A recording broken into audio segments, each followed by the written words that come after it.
Welcome to Gabay Kai Senior Pinoy. Napansin mo ba? Parang ang bilis ng pagtanda ngayon. Kulubot dito, laylay doon, at parang laging pagod ang itsura kahit sapat naman ang pahinga. Kung naramdaman mo yan, hindi ka nag-iisa. Pero heto ang magandang balita. May magagawa pa tayo. Kaya sa video na ito ng Gabay kay Senior Pinoy, ibabahagi ko sa inyo ang 8 subok, simpleng beauty tips na bagay sa edad 60 pataas. Mga tips na hindi mo kailangang gumastos ng malaki o tiyak na makakatulong para mas magmukhang bata, mas glowing ang balat at mas confident ang pakiramdam. Dahil dito sa Gabay kay Senior Pinoy, hindi hadlang ang edad sa pag-aalaga ng sarili. Simulan na natin. Tubig ang libre at ultimate beauty secret. Sa lahat ng mga tips na ibabahagi ko ngayon, ito ang pinakasimple pero pinaka-epektibo. Uminom ng maraming tubig. Yes, mga mahal kong senior, ang tubig ang pinakamakapangyarihang anti-aging tool na hindi nabibili at madalas nating nakakalimutang pagtuunan ng pansin. Isipin mo ang balat mo bilang isang ubas. Kapag ito'y hydrated, ito ay makinis, makunat at mukhang buhay na buhay. Pero kapag kulang sa tubig, nagiging kulubot na pasas. At aminin na natin, sino ba ang gustong magmukhang pasas? Ang problema kasi, habang tumatanda tayo, hindi na natin nararamdaman ang uhaw tulad ng dati. Kaya kahit pakiramdam natin ay okay lang ang katawan, sa totoo lang ay tuyong-tuyo na ito. At kapag tuyo ang balat, lalong lumalalim ang mga linya sa mukha, nawawala ang natural na glow at nagmumukhang pagod ang buong itsura. Kaya ano ang pinakasimpleng solusyon? Simulan ng isang daily habit na uminom ng hindi bababa sa 8 baso ng tubig araw-araw. Oo, 8.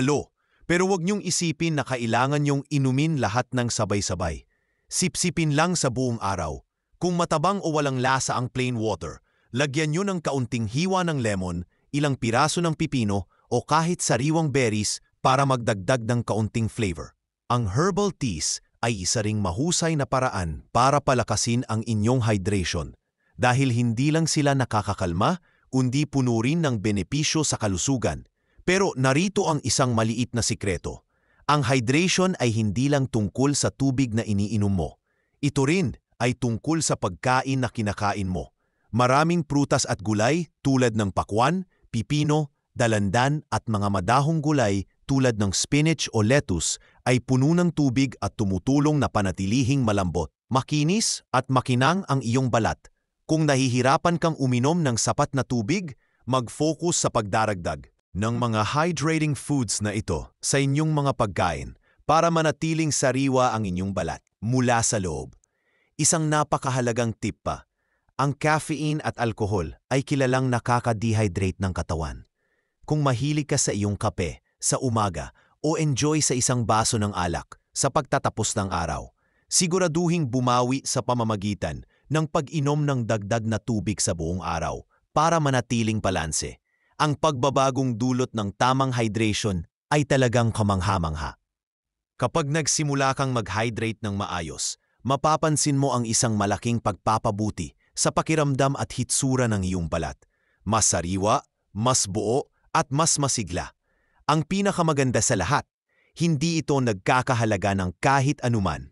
Kaya inumin niyo ang inyong tubig at bigyan ang inyong balat ng hydration na tunay na nararapat dito. Tip 2. Ang lihim sa mukhang bata, facial massage sa bahay.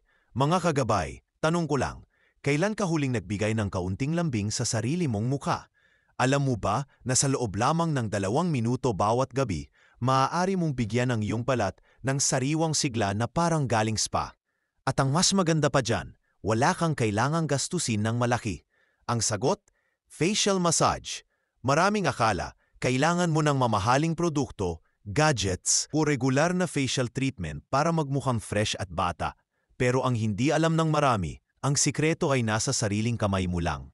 Kapag minamasahe mo ang mukha mo gabi-gabi, binibigyan mo ito ng masiglang sirkulasyon ng dugo na siyang susi sa healthy glow, mas firm na balat at mas relaxed na itsura. Isipin mo ito bilang isang mini spa session na walang bayad at walang pila. Bakit ito mahalaga lalo na sa ating mga seniors? Simple lang. Habang tayo ay tumatanda, bumabagal ang daloy ng dugo sa mukha natin. Ibig sabihin, mas kaunti ang nutrients at oxygen na dumadaloy sa balat, kaya mas madaling magmukhang maputla, pagod, at marupok ang kutis. Kaya kapag pinasigla mo ito sa pamamagitan ng massage, binubuhay mong muli ang balat mo. Hindi lang ito pampakinis, pampawala rin ng puffiness, eye bags, at stress lines na naipon sa araw-araw. Pwede mo tong gawin pagkatapos maligo sa gabi o bago matulog. Simulan sa malinis na mukha at kamay. Maglagay ka lang ng konting moisturizer o natural oil tulad ng olive oil, rosehip oil o kahit iyong ordinaryong lotion na hiyang ka. Mahalaga na may kaunting dulas para hindi masaktan ang balat habang minamasahe. At ang pinaka-importante, patakas palagi ang galaw. Tandaan mo, ayaw nating hilahin pababa ang balat. Gusto nating iangat ito. Simulan mo sa noo. Ilagay ang iyong mga daliri sa gitna at dahan-dahang islide palabas patungo sa sentido. Para mo na ring inaalis ang stress ng buong araw. Sa ilalim ng mata naman, gamitin ang pinakamarahang daliri mo, ang ring finger. Dahan-dahan lang ang tapping o paikot ng galaw sa paligid ng mata. Sa pisngi at panga, pabilog ang pagmasahe. Habang iniisip mong inaangat ang cheekbones mo pabalik sa panahon ng iyong kabataan. At wag na wag mong kalilimutan ang leeg. Isa ito sa mga unang bahagi ng katawan na nagpapakita ng pagtanda. Masahin ito paakyat, parang pinapatatag mo ulit ang pundasyon ng iyong muka. Kung gusto mong bigyan ng extra glow ang iyong massage routine, subukang ilagay sa refrigerator ang facial oil mo. Kapag malamig ang ginagamit mo, nakapabawas ito sa pamamaga at parang instant lifting effect. Nakakagising, nakaka-relax at sobrang sarap sa pakiramdam. Ang simpleng habit na ito, mga kagabay, ay hindi lang para sa kagandahan. Ito rin ay ritual ng pag-aalaga sa sarili. Tip 3.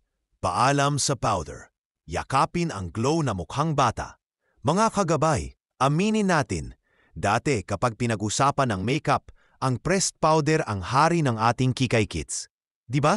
Sa panahon ng ating kabataan, ang paglalagay ng face powder bago lumabas ng bahay ay parang pangsipilyo, bahagi ng araw-araw.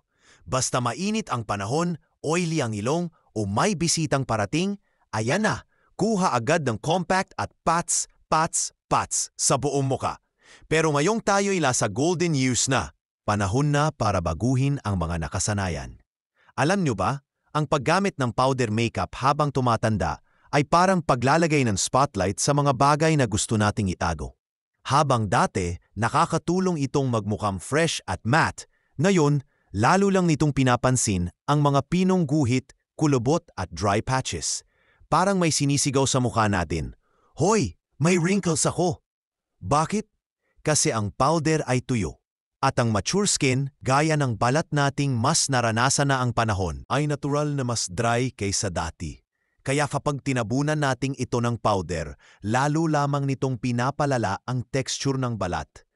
Hindi na siya nagseset ng makeup. Parang magnifying glass na nagpapansin ng bawat linyang pilit nating iniwasan.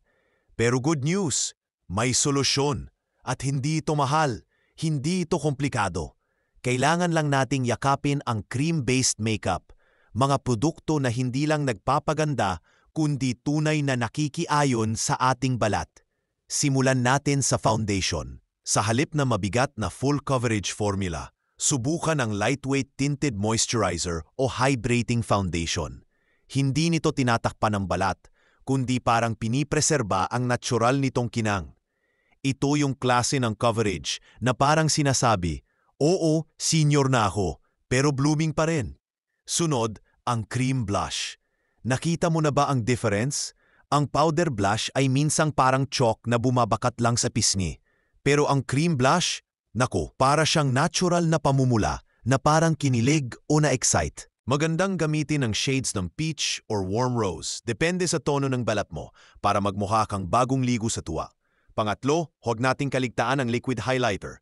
Isa itong sikreto ng mga makeup artist para bigyan ang mukha ng from within glow. Ilagay lang ng kaunti sa itaas ng cheekbones, sa bridge ng ilong, at konti sa ilalim ng kilay. At boom, parang may sariling spotlight ang mukha mo. Pero hindi greasy, kundi eleganteng kumikislap. At syempre, moisturizer muna bago lahat ng ito. Ang hydrated na balat ay parang canvas na handa sa likhang sining. Kung tuyo ang balat, Kahit anong ganda ng makeup mo, magiging patchy o buhaghag ang resulta. Kaya ugaliin ang maglagay ng moisturizer o hydrating primer. Ito ang susi sa makinis na base. Ang pinakadiwa ng makeup sa ating edad ay hindi ang pagtatago. Hindi natin kailangang burahin ang ating edad. Ang goal ay i-enhance ang natural nating ganda. Ang glow ay hindi lang sa produkto, nasa tiwala sa sarili. Ang eyebrow lift trick, lihim ng mukhang laging gising at fresh. Mga kagabay, napapansin niyo ba? Kahit anong ganda ng makeup, kahit gaano kaayos ang hairstyle, parang may kulang pa rin sa overall look. Minsan, kahit busog sa skincare at lipstick, bakit parang pagod pa rin ang mukha sa salamin? Ababa, ang kilay pala ang nawawala sa eksena. Tama kayo sa nabasa nyo. Ang kilay, oo, yang dalawang arko sa ating mukha, ay isa sa mga pinakamakapangyarihang lihim ng kabataang itsura. Pero madalas, sila rin ang una nating nakakalimutang alagaan habang tumatanda. Bakit? Kasi habang tumatanda tayo, natural na numinipis ang ating kilay, pumuputi, minsan nagkakalat, at may tendency pa na bumagsak ang dating nakaangat na arch. Ito ay dahil sa pagkawala ng collagen at elasticity ng balat. At dahil dyan, ang buong mukha ay maaaring magmukhang pagod, malungkot o parang laging may dinaramdam. Kahit wala naman. Pero narito ang good news, mga kagabay. Hindi kailangan ng botox o mahal na treatment para muling buhayin ang kilay tatang buong itsura ninyo. Sa ilang simpleng hakbang lamang sa bahay, pwedeng-pwede kayong magkaroon ng instant eye lift, parang may mini facelift, pero gamit lang ang kilay. Tip 1. Pumili ng tamang shade. Una sa lahat, huwag basta-basta pumili ng eyebrow pencil. Ang maling kulay ay pwedeng magmukhang galit o sobrang arte. Tandaan, less is more. Kung kayo ay may puting buhok na o grayish, huwag kayong gagamit ng itim na lapis ha. Subukan ang taupe o soft brown. Yung parang light ash brown lang, hindi matapang. Kung kayo naman ay natural na brunette, pwede ang medium brown o warm chocolate shades. Mas natural, mas flattering. Tip 2. Gamitin ang featherlight technique. Imbes na i-drawing ang buong kilay parang pang-drawing sa papel, subukan ang featherlight strokes. Parang ginagaya lang ang hibla ng buhok. Ganun lang kasample. Stroke, stroke, stroke. Paunti-unti. Huwag biglaan. Ang effect, buo pero hindi oa. Para ka lang nagising na may perfect na kilay. Tip 3. Bigyang buhay ang arch. Gusto mo ng instant mini eye lift? Iangat mo lang ng kaunti ang arch ng kilay. Hindi kailangan sobrang taas. Hindi rin kailangang baguhin ang natural mong hugis. Kundi konting tweak lang at boom! Parang nabuksan ang mata mo. Mukhang mas buhay, mas alerto at mas bata. Tip 4. Iset gamit ang tinted brow gel. Hindi lang ito para sa mga artista. Ang brow gel ay magic wand sa kilay. Tinted na, may konting kulay na agad, at nagseset pa ng kilay sa lugar buong araw. Kahit walang lapis, minsan pag nagmamadali ka, ito lang ang gamitin mo. Kilay on the go. Tip 5. Highlight para sa lifted illusion. At ito pa, isa sa pinaka-underrated na tip. Maglagay ng konting highlighter o concealer sa ilalim ng arch ng kilay. Parang spotlight na tumatama sa mata mo. Subtle, pero effective. Parang may built-in ring. Light ang mukha mo kahit ordinaryong araw lang. Ang kilay ay hindi lang basta buhok sa mukha. Isa itong frame ng ating mata. At kung maayos ang frame, kahit simpleng makeup lang, glow na ang kabuuan. Hindi kailangang maging makeup artist o gumastos ng malaki. Sa ilang hakbang lang, mababalik ang sigla ng inyong mukha. Kaya kung gusto nyo ng mabilis, abot kaya at natural na anti-aging trick, huwag kalimutan ang kilay. Dahil minsan, isang stroke lang sa lapis ang pagitan ng mukhang pagod at mukhang batang muli. Tip 5. Ang kapangyarihan ng kulay at volume ng buhok, koronang nagpapabata. Kagabay, mapansin mo man o hindi, ang buhok natin ay may mahika. Isipin mo, hindi lang ito panakip sa ulo, kundi isa itong korona ng kagandahan na pwedeng magpabago agad ng buong aura ng ating mukha. Pero habang tayo'y tumatanda, may mga pagbabagong hindi natin maiiwasan. Numinipis ang buhok, nawawala ang natural na kinang, at minsan, tila lumalapat na lang ito sa anit na parang nawalan ng buhay. At minsan, kahit gaano tayo kaganda mag-ayos, kapag ang buhok ay flat, maputla o wala sa forma, aba, parang may kulang. Pero huwag mag-alala, kagabay, dahil sa tamang kupit, kulay at kaunting volume magic, pwede nating maibalik ang sigla at kabataan sa ating hitsura. Walang mahal na salon o drastic makeover na kailangan. Ang kulay na nakakapagpalambot ng mukha. Ang daming seniors ang takot sa ideya ng pagpipinta ng buhok dahil baka mas lalong magmukhang trying hard. Pero kagabay, hindi naman kailangang maging jet black ulit ang buhok mo. Ang sekreto, pumili ng kulay na nagpapalambot sa features. Kung gray na ang buhok mo at mahal mo na ang natural mong silver, ipagdiwang mo iyan. Pero para mapanatiling classy ang silver strands, subukan mong gumamit ng purple shampoo minsan sa isang linggo. Ito ang sikreto ng mga silver fox. Tinatanggal nito ang paninilaw, kaya nananailing presko ang kulay ng buhok. Ngayon, kung gusto mo pa ng konting touch-up o glow, soft highlights at lowlights ang magandang ruta. Yung hindi masyadong halata pero biglang magmimistulang mas buhay at may lalim ang buhok mo. Isipin mo, hindi loud, hindi OA, kundi warm at natural. Honey brown, caramel, golden beige, mga kulay na hindi lang bagay sa morena o mestiza, kundi nagpapabloom din ng kuitis. Iwasan ng sobrang itim, yan ang madalas na pagkakamali. Akala natin pag itim, mas babata ang hitsura. Pero ang totoo, mas tumatapang ang linya ng mukha, kaya mas napapansin ang wrinkles at eye bags. Kung hindi bagay sa undertone ng balat, mas nagmumukhang maputla. Kaya mahalaga ang tamang shade. Buhok na may galaw, hitsurang mas bibo.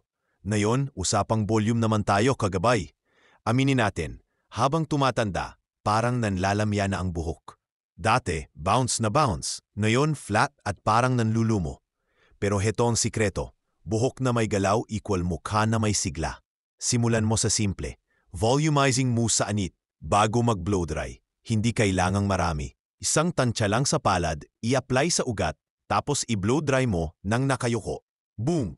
Parang instant lift, parang may mini fan sa ilalim ng buhok mo. Isang patrik, palitan mo ang hati ng buhok mo. Kung sanay ka sa kaliwa, ilitap mo sa kanan. Simple lang, 'di ba? Pero ang epekto, fresh, biglang mas buhay ang itsura mo dahil nasanay na ang buhok sa direksyon at ngayon may bagong volume na bumabalik. At kung gusto mo talaga ng long-term solution, isaalang-alang mo ang layered haircut. Huwag matakot. Ipagupit ng paunti-unti. Ang one length na buhok ay nagdadagdag ng bigat kaya parang humihila pababa sa mukha. Pero kapag may layers, lalo na sa cheekbones o ilalim ng baba, biglang may bounce. May galaw at mas flattering sa hugis ng mukha. Hair care na hindi kailangan ng salon. Hindi rin natin dapat kalimutan ang tamang pangangalaga. Huwag masyadong madalas mag-shampoo. Tatanggalin nito ang natural oils na nagbibigay kinang sa buhok. 2 beses lang sa isang linggo ay sapat na, lalo na kung dry ang buhok mo. Kung ayaw mong magmukhang oily, gamitin ang dry shampoo sa pagitan. Ito ang best friend mo sa rush days. Spray lang sa ugat at parang bagong shampoo na ulit ang dating. Sa huli, buhok ang una nilang nakikita, kagabay. Hindi natin kailangan maging artista para magmukhang polished. Minsan, ang simpleng hairstyle at kulay lang, sapat na para magmukhang ilang taon na mas bata, mas masigla, at mas empowered. Sa bawat tingin mo sa salamin, tanungin mo ang sarili, paano ko gustong i-frame ang mukha ko ngayon? Dahil ang buhok, hindi lang ito gupit. Ito ay deklarasyon ng self-care, confidence at kagandahan sa kahit anong edad. Tip 6, isang ngiti na parang wala ka ng kailangan pang dentista. Instant pampabata, kagabay. Kagabay, tanong lang, kailan ka huling ngumiti ng todo sa salamin? Hindi ba't kapag may taong ngumingiti sa atin ng taos puso, parang biglang gumagaan ang mundo? Pero heto ang sikreto na madalas nating nakakalimutan habang tumatanda. Ang ngiti. Oo, yang simpleng pagngiti ay isa sa pinakamakapangyarihang anti-aging tool na pwede nating gamitin. Libre pa. Kaya ngayong araw, pag-usapan natin ang power of a smile at kung paanong sa ilang simpleng hakbang lang, maibabalik mo ang ningning ng iyong ngiti na parang hindi mo na kailangan pang dumaan sa klinik ng dentista. Minsan, ngiti pa lang, fresh ka na. Habang tayo tumatanda, napapansin mo bang may mga pagbabagong unti-unti nang lumilitaw sa ating ngipin? Nawawala ang natural na kaputian, parang medyo lumilihis ang ayos, o minsan numinipis na rin. Lahat ng ito ay normal. Dala ito ng taon ng pagkagat ng yelo, aginom ng tsa, kape, soft drinks, at syempre, kaunting pulutan sa gabi. Pero ang epekto? Ang dati nating confident, glowing smile, nagiging tahimik at minsan parang nahihiya na tayong ngumiti. Sayang, di ba? Kasi kahit gaano kaganda ang lipstick o outfit mo, kapag ang ngiti ay kupas, parang kulang pa rin. Ngiting home remedy? Aba, posible. Good news, kagabay. Hindi mo kailangang gumastos ng malaki para maibalik ang glow sa ngiti mo. Narito ang mga simpleng trip para makamit ang ngiting fresh, bata at confident kahit nasa bahay ka lang. 6. Natural na pampaputi ng ngipin. Kung fan ka ng kape o tsa, baka napansin mong parang may mansana sa iyong ngipin. Subukan mo ito. Isang kutsaritang baking soda na hinaluan ng kaunting hydrogen peroxide. Ipahid lang ito sa ngipin gamit ang sipilyo. Minsan sa isang linggo lang ha, huwag araw-araw. At makikita mong unti-unti itong nagpapaputi nang hindi sinisira ang enamel. Kung ayaw mo ng DIY, maraming mild whitening toothpaste na hindi harsh sa ngipin. Basta tandaan, iwasan ang sobrang abrasive na produkto na parang buhangin sa pakiramdam, baka magpaputi nga pero bibiyak naman ang ngipin mo sa kalaunan. Ang labi, kagabay, huwag kalimutan, hindi lang ngipin ang bida sa ngiti. Ang labi mo ay frame ng iyong buong ekspresyon. Habang tumatanda, ang labi ay nagiging manipis, dry at parang nawawalan ng kulay. Kaya narito ang beauty tip. Iwasan muna ang mga matte lipstick na nagpapadry sa labi. Gamitin ang moisturizing lipstick sa kulay na bagay sa iyong balat. Soft rose, peach, berry tones, at dagdagan ng gloss or lip balm sa ibabaw. Boom! Instant plump at youthful look. Bonus tip, kung gusto mong magmukha, mas buo ang labi kahit wala kang fillers. Subukan ang lip liner trick. Mag-outline ka ng very light lang sa labas ng natural lip line gamit ang nude liner. I-blend ng maayos, tapos lagyan ng lipstick. Subtle lang ang effect, pero effective. Anti-wrinkle sa palibot ng labi, may sagot din yan. Aminin natin, kagabay. Minsan kahit okay ang ngipin at labi, may kaliskis sa paligid. Yung maliliit na linya sa gilid ng bibig na parang nagbibigay ng pagod na hitsura. Ang solusyon? Gabi-gabi, maglagay ng moisturizer o hyaluronic acid serum sa paligid ng labi. Isang manipis na layer lang, tapos matulog. Sa loob ng ilang linggo, mapapansin mong mas makinis at buo ang area na yon. Para ka lang nagpamasahe sa isang high-end spa, pero sa kwarto mo lang. Ngiting sariwa, mukhang bata, kagabay, ito ang hindi mo dapat kalimutan. Ang isang maganda, natural na ngiti ay mas makapangyarihan kaysa sa kahit anong makeup o accessory. Hindi mo kailangan ng perpektong ngipin o pouty lips. Kailangan mo lang ng alaga, kaunting effort at kumpiyansa. Kapag malinis ang ngipin, hydrated ang labi, at may simpleng glow sa paligid ng iyong bibig, parang instant facelift. Hindi halatang pagod, hindi mukhang stressed, fresh, approachable, at masayang-masaya ang dating mo. Tip number 7. Ang lihim ng magandang postura. Instant ganda, instant kumpiyansa. Kagabay, tanong ko lang, kamusta ang tindig mo ngayon habang nanonood ng video na ito?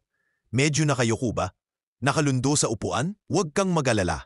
Hindi ka nag-iisa, pero heto ang sikreto. Kung may isa mang beauty trick na hindi mo kailangang bilhin, hindi mo kailangang i-deliver sa Lazada o i-apply gabi-gabi, ito na yun, ang magandang postura. Oo, tama ang narinig mo. Ang simple pero makapangyarihang tayo ng tuwid ay may kakayahang magpa-appear na mas bata, mas payat, at mas kumpiyansa sa isang iglap.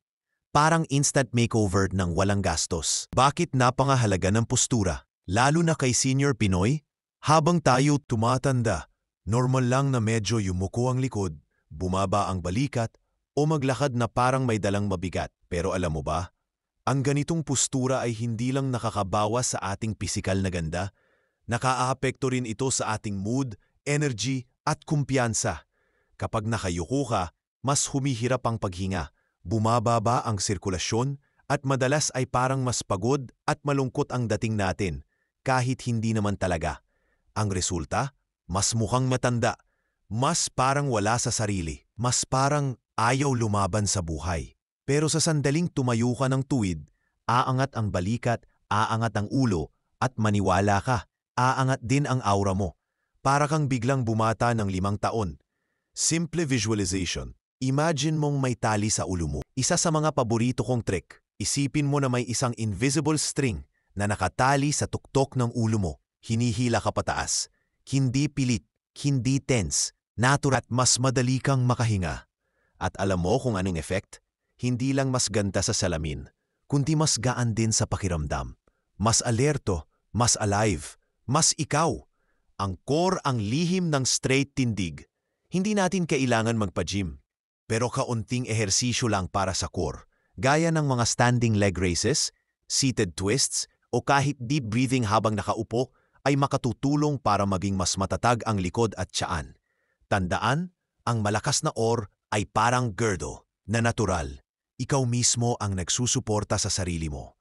Ang tuwid na pagkakaupo ay hindi lang para sa beauty queen.